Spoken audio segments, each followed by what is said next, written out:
कौन बनेगा गिलगित बल्तिस्तान का वज़ीर आला? असेंबली के इंतखाबात में पोलिंग के बाद वोटों की गिनती का अमल जारी है। गैर सरकारी और गैर हतमी नताइज आने का सिलसिला भी जारी है। सुबह 8 बजे से शाम 5 बजे तक वोटर्स ने अपने पसंदीदा उम्मीदवारों का चुनाव किया।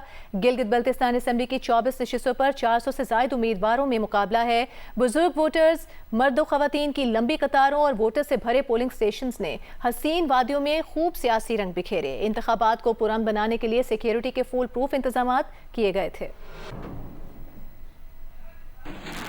गिलगित बल्तिस्तान की 24 नशिस्तों पर इलेक्शन। सुबह 8 बजे आम इंतखाबात के लिए मैदान सजा तो वोटर्स का जोशो खरोश भी खूब रहा। शाम 5 बजे के बाद बैलेट बॉक्स खुलते ही वोटों की गिनती शुरू हुई और नताइज भी आना शुरू हो गए। पोलिंग का वक्त शुरू होने से पहले ही वोटर्स पोलिंग स्टेशनों के दरवाजे खुलने का इंतजार करते दिखाई दिए। जैसे जैसे वक्त गुजरता गया वोटर्स की तादाद भी बढ़ती चली गई। वोट की बहुत ज्यादा अहमियत है आज के दौर में। आपका वोट एक अच्छे लीडर को सेलेक्ट करने में बहुत मददगार होती है। गिलगित बल्तिस्तान में अवेयरनेस कम थी पहले, अभी ज्यादा हो गई है। Chief election commissioner Gilgit Baltistan Raja Shahbaz ने गिलगित के मुख्तलिफ पोलिंग स्टेशनों का दौरा किया और पोलिंग के अमल का जायजा लिया। इस करदू में GBA 10 के पोलिंग स्टेशन तलोकी पर 2 जमातों के हामियों में तकरार के बाद कशीदगी पैदा हुई। GBA 2 गिलगित में सर सैयद पब्लिक स्कूल के मेल पोलिंग स्टेशन में 2 जमातों के दरमियान तल्ख कलामी के बाद झगड़ा हो गया। हल्का GBA 16 दयामिर के middle girls school polling station पर मुश्तइल अफराद के दाखिल होने पर झगड़ा हुआ। मुश्तइल अफराद ने पोलिंग एजेंट को बाहर निकाल दिया और बैलेट पेपर फाड़ दिए। दूर दराज के हलकों में बहुत से वोटर्स दुश्वार गुजार रास्तों की वजह से डोली में सवार होकर पोलिंग स्टेशन पहुंचे और अपना हक़ राय दही इस्तेमाल किया। मजमूई तौर पर पुरअमन सूरत हाल पर शहरियों ने इत्मीनान का इजहार किया। जी, अगर हम इंतजामात की बात करें तो हमने अपना वोट यहाँ पे आज कास्ट किया है। अच्छे इंतजाम इलेक्शन कमीशन ने किए हैं। इंतजाम सिक्योरिटी के हवाले से गिलगित शहर के अंदर तमाम स्टेशनों में बेहतरीन इंतजाम किए गए। तो इस बार इलेक्शन की जो इंतजामी मामला थे इस दफ़ा बहुत ही बेहतरीन किया गया है। इंतखाबात को पुरअमन बनाने के लिए सिक्योरिटी के फुल प्रूफ इंतजाम किए गए थे। मकामी police, GB scouts, Punjab police समेत कानून नाफिज करने वाले इदारों की भारी नफरी भी सिक्योरिटी के लिए मौजूद रही। गिलगित बल्तिस्तान असेंबली के इंतखाबात के लिए पोलिंग के बाद वोटों की गिनती जारी है। GBA 7 करदू की तमाम 31 पोलिंग स्टेशन का गैर हतमी गैर सरकारी नतीजा सामने आया है। इसके मुताबिक पीपल्स पार्टी के सैयद तौकीर मेहदी 4500 वोट लेकर कामयाब हो गए हैं। इस्तेहकाम पाकिस्तान पार्टी के राजा जलाल हुसैन खान 4056 वोट लेकर दूसरे नंबर पर रहे। GBA 18 दयामिर के 32 पोलिंग स्टेशन में से 25 का गैर सरकारी गैर हतमी नतीजा आपके सामने रखें तो यहाँ पर मुस्लिम लीग नून के किफ़ायतुर रहमान ने 3631 वोट्स लिए हैं और पहले नंबर पर हैं। इस्तेहकाम पाकिस्तान पार्टी के गुलबर खान 3298 वोट्स के साथ दूसरे नंबर पर हैं। GBA 4 नगर के 53 पोलिंग स्टेशन में से 42 का गैर हतमी गैर सरकारी नतीजा आपके सामने रखते हैं। पीपल्स पार्टी के मोहम्मद अली अख्तर 5517 वोट लेकर पहले नंबर पर हैं। इस्लामी तहरीक पाकिस्तान के मोहम्मद अयूब 4994 वोट्स लेकर दूसरे नंबर पर हैं। नताइज आने का सिलसिला जारी है। GBA 24 घांचे के तमाम 46 पोलिंग स्टेशंस का गैर सरकारी गैर हतमी नतीजा। यहाँ पर आज़ाद उम्मीदवार असद शफीक 8092 वोट्स लेकर कामयाब हुए हैं। उनके मद्दे मुकाबिल पीपल्स पार्टी के मोहम्मद इस्माइल 5072 वोट्स लेकर दूसरे नंबर पर हैं।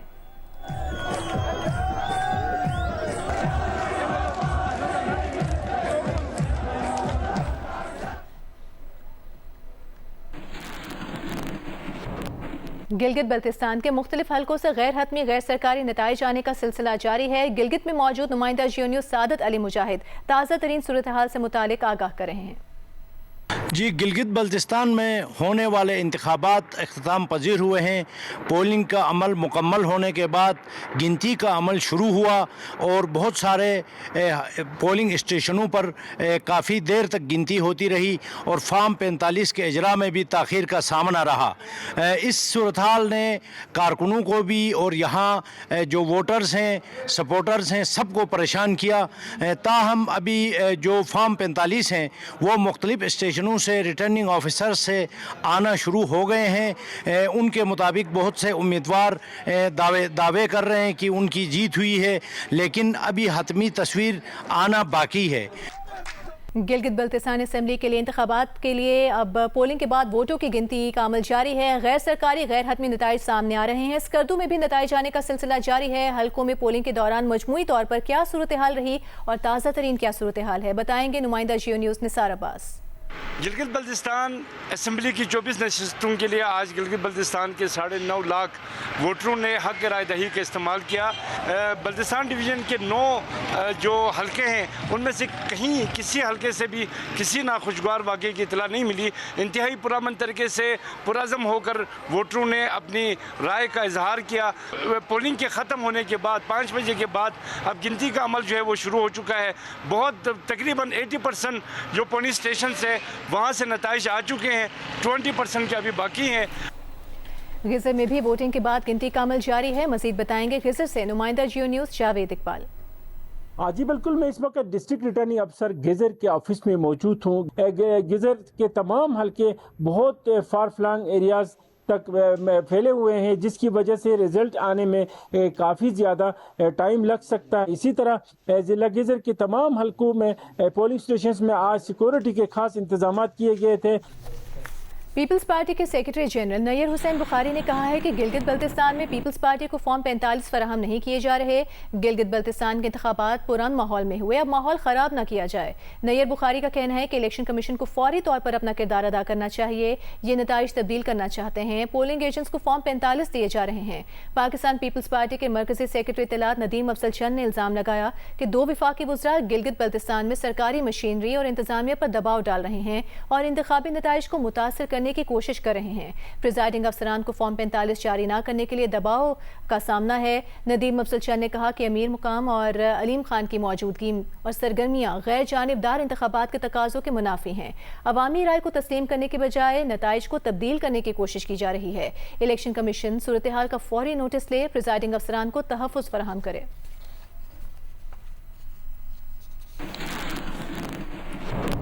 चेयरमैन पीटीआई बैरिस्टर गौहर ने कहा है कि अवाम जिसको वोट दें उसी जमात को हक हुक्मरानी हासिल है। पीपल्स पार्टी वाले कह रहे हैं कि हमें फॉर्म 45 नहीं मिल रहा। पीपल्स पार्टी वाले अभी शिकायत कर रहे हैं, इलेक्शन फ्री एंड फेयर नहीं हो रहे। जियो न्यूज़ के प्रोग्राम नया पाकिस्तान में गुफ्तगू करते हुए बैरिस्टर गौहर का कहना था कि हम चाहते हैं कि अवाम को हुकूक मिले, जमहूरियत मजबूत हो। मुल्क के लिए हम उनसे ज़्यादा वफादार हैं। हम सियासी लोग हैं, जिद्दोजहद जारी रखी है, हर चीज़ का मुकाबला किया है।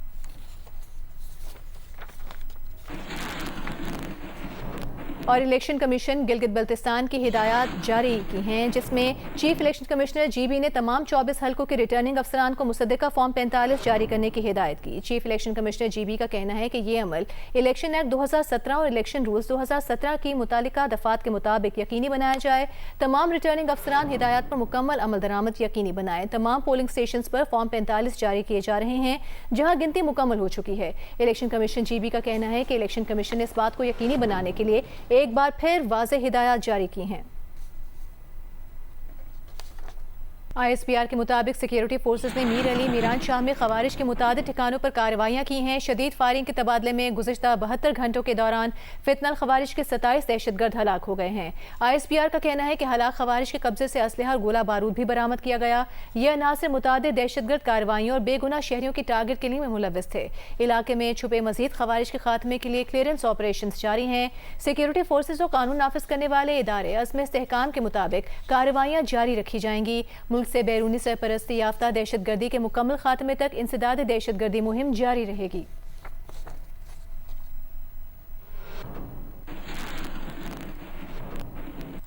आज़ाद जम्मू कश्मीर सुप्रीम कोर्ट ने सदारती रेफरेंस पर राय दे दी है। आज़ाद जम्मू कश्मीर सुप्रीम कोर्ट ने मुहाजिर नशिस्तों के मामले पर हुकूमती मौक़िफ़ दुरुस्त करार दे दिया। सदर आज़ाद जम्मू कश्मीर ने हुकूमती मशवरे पर आइन के आर्टिकल 46A के तहत सदारती रेफरेंस दायर किया था। राय में कहा गया है कि 12 मुहाजिर नशिस्तें आर्टिकल 22 के तहत आइनी तहफ़्फ़ुज़ रखती हैं। इंतज़ामी फैसले से तब्दील नहीं किया जा सकता। मुहाजिर नशिस्तों में तब्दीली के लिए आर्टिकल 33 के तहत आइनी तरमीम नागुज़ीर है। AJ के सुप्रीम कोर्ट की बाकी मानदा आइनी मामलात मुंतखब असम्बली के सुपुर्द करने के हुकूमती फैसले की तौसीक। राय में मजीद कहा गया है कि आइनी तरमीम अवामी मैंडेट पार्लिमानी बहस आइनी तरीक़ेकार से ही मुमकिन है। आर्टिकल 22(4) के तहत इंतखाबात का बवक्त इनेकाद लाजमी है। एहतजाज या सियासी तनाज़ा इसमें रुकावट नहीं बन सकता। इंतखाबात के इनेकाद और अमन व अमान के तहफ़्फ़ुज़ की आइनी जिम्मेदारी रियासत की होती है। पुरअमन एहतजाज आइनी हक है, लेकिन मामूलात ज़िंदगी में खलल आइनी तहफ़्फ़ुज़ हासिल नहीं करते।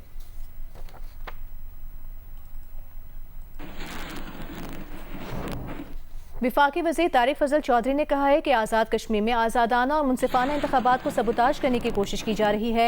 ज्वाइंट एक्शन कमेटी ने सूरत हाल बिगाड़ने की कोशिश की है। ज्वाइंट एक्शन कमेटी के बेशतर मुतालिबात हुकूमत ने तस्लीम किए हैं। ज्वाइंट एक्शन कमेटी ने सूरत हाल बिगाड़ने की कोशिश की। तारिक फजल चौधरी का कहना था कि ज्वाइंट एक्शन कमेटी ने मुहाजिरीन की नशिस्तें ख़त्म करने का मुतालबा किया। अदालत ने भी वाज़ेह कर दिया कि ये आईनी नशिस्तें कानून साजी के बगैर ख़त्म नहीं की जा सकती। आज जब हम देख रहे हैं कि जॉइंट एक्शन कमेटी ने दोबारा एक और कॉल दी और अभी 30 को दोबारा वुज़रा की एक कमेटी और पाकिस्तान पीपल्स पार्टी के ज़ुअमा दोबारा उनसे मिले मुज़फ़्फ़राबाद में, बड़ी तफसील से गुफ्तगू शुनीद हुई और उसमें मेन जो उनकी डिमांड थी वो ये थी कि जो 12 सीटें हैं मुहाजिरीन मुकीम पाकिस्तानी उनको ख़त्म किया जाए। हमने उन्हें 4 ऑप्शंस दी। हमने ये कहा कि या तो इस मामले को आप ऑल पार्टीज़ कॉन्फ्रेंस में लें, वहाँ पे जितनी भी रजिस्टर्ड सियासी जमातें आज़ाद जम्मू व कश्मीर में मौजूद हैं उन पे मुश्तमिल ऑल पार्टीज़ कॉन्फ्रेंस हो और वहाँ पे इस इशू को डिबेट किया जाए। चूँकि ये 20 से 22 लाख मुहाजिरीन हैं जो पाकिस्तान में मुकीम हैं और उनकी 12 सीटों को 12 लोग एक बंद कमरे में बैठ के ख़त्म नहीं कर सकते, ये एक कॉन्स्टिट्यूशनल मैटर है।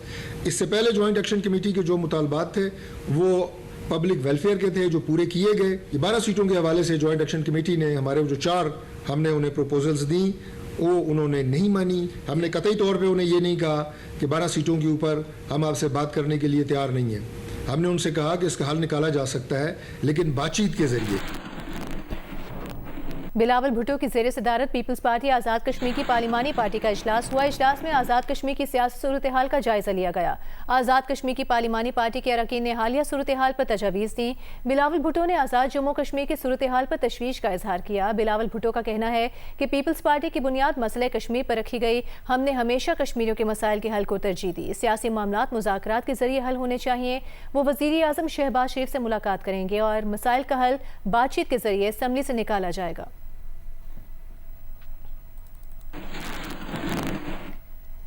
डीसी मीरपुर आज़ाद कश्मीर का कहना है कलअदम तंजीम की सरगर्मियों के खिलाफ क्रैकडाउन किया गया जिसके दौरान 40 से ज़ायद अफराद को गिरफ्तार किया गया है। इश्तियाल अंगेज मवाद फैलाने कलअदम तंजीम की मामलत पर कार्रवाई जारी है। रियासती इदारों के खिलाफ प्रोपेगेंडा करने वाले अनासर को संगीन मुकदमात का सामना करना पड़ेगा। अमेरिकी सदर डोनाल्ड ट्रंप का कहना है कि ईरान से मुआहिदा हो भी जाए तो ईरानी असासे फौरी बहाल नहीं करेंगे। ईरान का अफजूदा यूरेनियम जब्त करके वहीं या किसी और मकाम पर पहुंचाकर ज़ाया कर देंगे। अमेरिकी मीडिया को इंटरव्यू में सदर ट्रंप ने कहा कि मशरिक़ वस्ता में काम मुकम्मल होने तक अमेरिकी फ़ौजियों को वहीं रहना चाहिए। अमेरिकी फ़ौजियों को वापस बुलाना बेवकूफ़ी होगी। हो सकता है हमें उनकी दोबारा ज़रूरत पड़े। ईरान से मुआहिदे के बहुत करीब हैं। 1-2 बातों पर इख्तिलाफ हैं लेकिन वो बड़ी बातें नहीं। ईरान के पास जौहरी हथियार नहीं होंगे। ईरान ने इस हकीकत को तस्लीम कर लिया है। ईरान की मौजूदा क़यादत पिछली क़यादत से ज़्यादा मंतकी और होशियार है। ईरानी सुप्रीम लीडर मुश्तबा खामनाई शदीद ज़ख्मी हैं।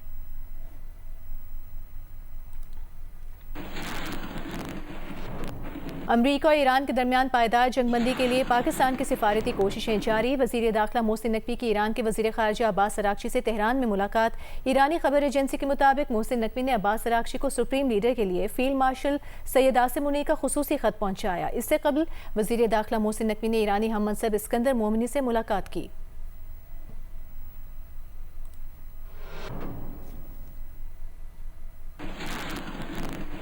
पाकिस्तान की विमेन क्रिकेट टीम की कप्तान फातिमा सना का कहना है कि विमेन T20 वर्ल्ड कप में तवक्को है कि अच्छी कारकर्दगी पेश करेंगे। लंदन में जियो न्यूज़ की नुमाइंदा साइमा हारून से खुसूसी गुफ्तगू में उनका कहना था कि वर्ल्ड कप से कबल वार्म अप मैच से खिलाड़ियों के एतमाद में इजाफा होगा और तमाम खिलाड़ी पूरे एतमाद और उम्दा परफॉर्मेंस के लिए तैयार हैं।